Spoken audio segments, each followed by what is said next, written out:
Hi everyone, welcome to the fourth part of our chapter that is understanding fixed income risk and return.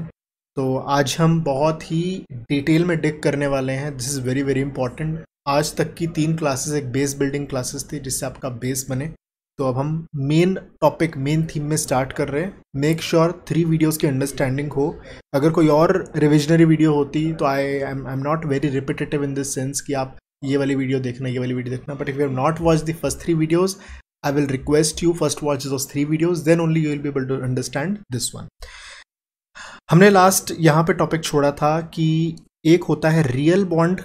Real bond किस तरीके से behave करता है कि बढ़ता है तो जोर से, गिरता है तो शर्मा के. हमने शर्माने वाले इफेक्ट को और जोर वाले इफेक्ट को एक बार के लिए हमने इग्नोर कर दिया था और मैंने बोला था कि नॉर्मल बढ़ेगा गिरेगा सेम स्पीड से, उसे कहते हैं ड्यूरेशन.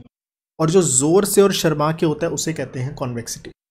ऑप्शन प्राइस जब भी बढ़ता है, लेट से आपने कॉल ऑप्शन बाय किया है और शेयर भाग रहा है तो बढ़ेगा तो ऑप्शन का प्राइस बढ़ेगा जोर से, और जब शेयर का प्राइस गिरेगा तो ऑप्शन प्राइस गिरेगा शर्मा के. यहाँ पे भी सेम कॉन्सेप्ट है. जैसे यहाँ पे ड्यूरेशन और कॉन्वेक्सिटी है, उसी तरीके से ऑप्शंस में इसे हम डेल्टा और गामा कहते हैं. डेल्टा ड्यूरेशन, डेल्टा को ड्यूरेशन कहते हैं, मतलब जो यहाँ पे ड्यूरेशन बोल रहा हूँ ऑप्शंस में उसे डेल्टा कहते हैं, और जो यहाँ पे मैं कॉन्वेक्सिटी कह रहा हूँ ऑप्शंस में उसे गामा कहते हैं.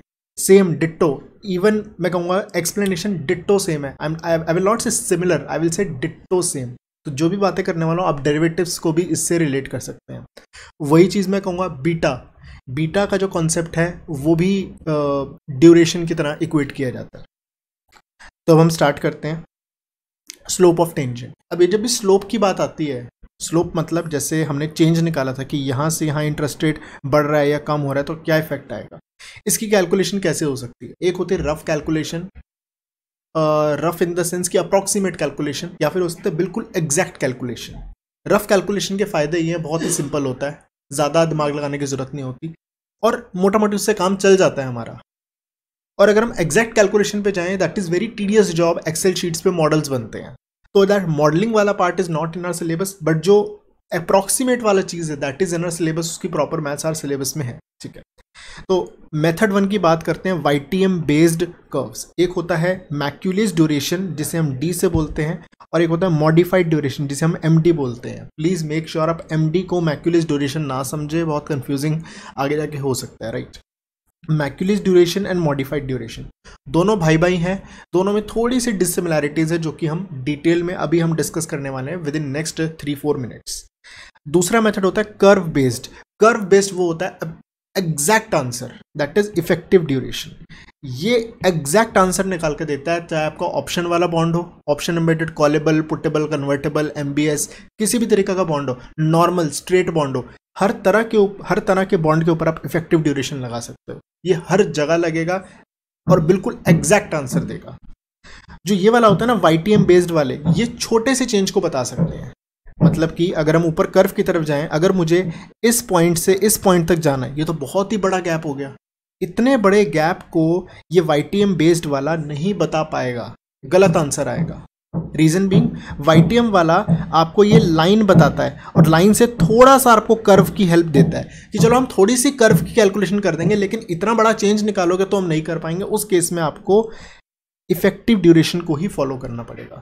तो इफेक्टिव ड्यूरेशन कब होता है? जब हमें लार्ज चेंजेस पता करने हो और जब हमें ऑप्शन एम्बेडेड वालों को पता करना हो, क्योंकि YTM बेस्ड वाले ऑप्शन एम्बेडेड का प्राइसिंग नहीं कर सकते. तो YTM वाले ऑप्शन वालों की प्राइसिंग नहीं कर सकते और YTM वाले लार्ज चेंज को इनकॉर्पोरेट नहीं कर सकते, हेल्प नहीं कर सकते. तो in that case effective duration comes into play. Effective duration syllabus में नहीं है, but I have given you the idea what actually effective duration is. बात करते हैं मैक्यूलेस ड्यूरेशन एंड मॉडिफाइड ड्यूरेशन. मैं इसे ड्यूरेशन बोलूंगा, इसे duration and modified duration. D जो होता है मैक्यूलेस ड्यूरेशन, ये आपको बताता है, जैसे हमने लास्ट 3 सेशंस में किया था, ये एक ऐसा period 7.77 years in my last sessions I have said, वो एक ऐसा पीरियड है जहाँ पे प्राइस इफेक्ट और री इन्वेस्टमेंट इफेक्ट कैंसिल आउट हो जाते हैं. एक तो इंटरप्रिटेशन ये हुआ. दूसरा चीज, मैक्यूलेस ड्यूरेशन का मतलब होता है average waiting period. Average waiting period मतलब कि आप ऑन एन एवरेज अपने कैश फ्लोज के लिए कितना वेट कर रहे हो. ये थोड़ा सा डिफिकल्ट होगा समझाने के लिए, बट एक एग्जांपल लेके चलता हूँ। लेट्स से एक 0 कूपन बॉन्ड है 5 साल का।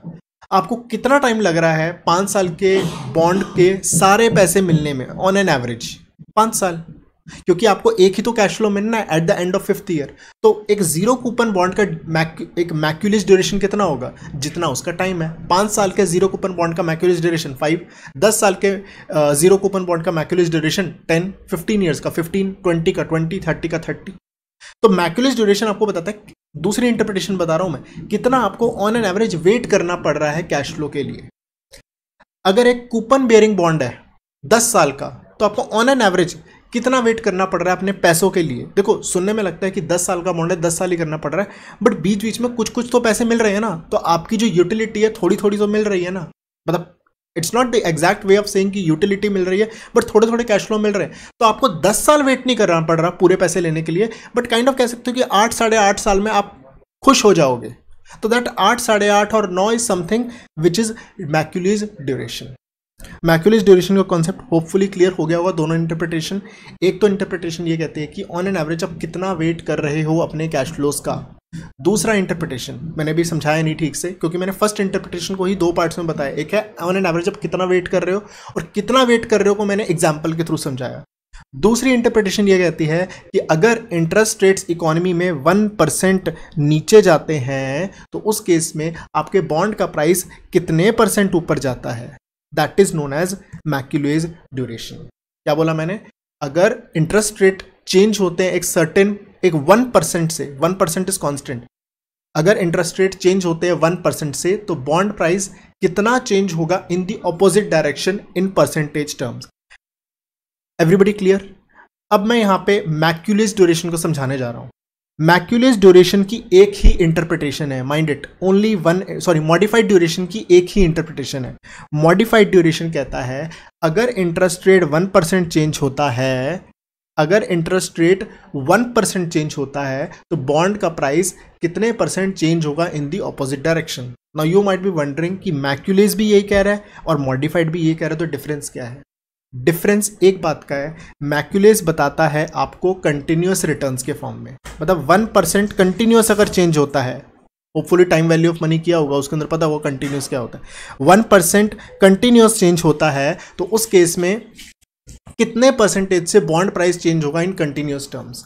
और मॉडिफाइड ड्यूरेशन ये बताता है इन दी पीरियोडिक टर्म। अगर 1 ईयर बॉन्ड है, मतलब एनुअल पेइंग कूपन बॉन्ड है, तो 1% annual, 1% EAY effective annual yield के हिसाब से कितना चेंज होता है। अगर 6 मंथ कूपन है, तो उस केस में 6 मंथ रेट के हिसाब से कितना चेंज होता है। मतलब यहाँ पे जो होती है मॉडिफाइड ड्यूरेशन आपको पीरियोडिसिटी के हिसाब से बताता है, और मैक्यूलेज ड्यूरेशन आपको कंटिन्यूअस रेट के हिसाब से बताता है। So that's the difference, that's the interpretation, that's all, that's the whole thing, the whole crux of this whole, कह सकते हैं कि पूरे चैप्टर का कह सकते हैं। अगर ये चीज़ें क्लियर है तो आने वाला चैप्टर बहुत ही ईजी हो जाएगा। नहीं समझ आया, make sure you rewind back, listen to it 2 times, 3 times, 4 times, 5 times. This is very very important thing, जो कि मैंने इसको समराइज करने की कोशिश की है। आगे थ्योरी वही लिखी हुई है जो मैंने आपको एक्सप्लेन की है। मैक्यूलेज ड्यूरेशन एक तरह से वेटिंग टाइम होता है। यहाँ पे कुछ कैलकुलेशंस है, this calculations are not in your syllabus. ये कैलकुलेशंस आपके CFA लेवल 2 में यूज आएंगी, बट आपको एक इंटरप्रिटेशन और बताता हूँ जो कि एग्जाम के पॉइंट ऑफ व्यू से भी बहुत इंपॉर्टेंट है। मैं टेबल के ऊपर आ गया हूँ। मैक्यूलेज ड्यूरेशन की कैलकुलेशन या ड्यूरेशन की calculation is not in your syllabus, but the feel you should know. Feel क्या है? 1 year, 2 year, 3 year. 3 year coupon bearing bond है, 1000 फेस वैल्यू है, 8% कूपन है, 9% YTM है और 3N है। तो 80, 80, 1080 मिलेंगे। मैंने इनकी PV निकाली 9% से, ये वैल्यू आई, वेरी सिंपल। और ये होना चाहिए आज बॉन्ड का प्राइस। ये बॉन्ड प्राइसिंग सबको आती है। अब आता है वेट। वेट क्या होता है? वेट क्या होता है? वेट होता है this into this, 73 into 1, 67 into 2, 8। मतलब इसको ना वेट, आई थिंक वेट की भी जरूरत नहीं है। इसको और सिंपल तरीके से बताता हूँ in case you want to calculate. वैसे कैलकुलेशन सिलेबस में नहीं है, but the simple thing is this into this, 73 into 1, 67 into 2, 833 into 3 divided by the total.